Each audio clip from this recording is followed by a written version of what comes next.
कर्मवीर दादासाहेब गायकवाड सबलीकरण आणि स्वाभिमान योजना महाराष्ट्रात अनुसूचित जाती आणि नवबौद्ध गरीब लोकांना मदत करण्यासाठी आहे। या योजनेत पात्र लोकांना 2 एकर सिंचन केलेली जमीन किंवा 4 एकर न सिंचन केलेली जमीन दिली जाते। जमिनीच्या किमतीचा 50% भाग अनुदान म्हणून दिला जातो आणि उर्वरित 50% भाग व्याजमुक्त कर्ज म्हणून दिला जातो। अर्ज करण्यासाठी जिल्हा समाज कल्याण कार्यालयाला भेट द्या।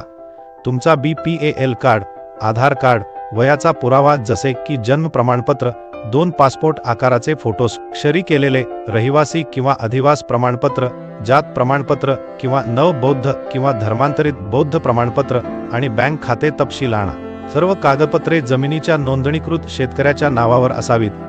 तुम्ही हे कागदपत्रे या ॲपवरील आवश्यक कागदपत्रे टॅबमध्ये देखील शोधू शकता। तिथे पोहोचल्यावर कर्मवीर दादासाहेब गायकवाड सबलीकरण आणि स्वाभिमान योजनेसाठी अर्ज करायचा आहे असे सांगा आणि केंद्रातील व्यक्ती तुम्हाला मार्गदर्शन करेल। मला आशा आहे की हे तुम्हाला अर्ज प्रक्रियेत मदत करेल। तुमचा वेळ दिल्याबद्दल धन्यवाद।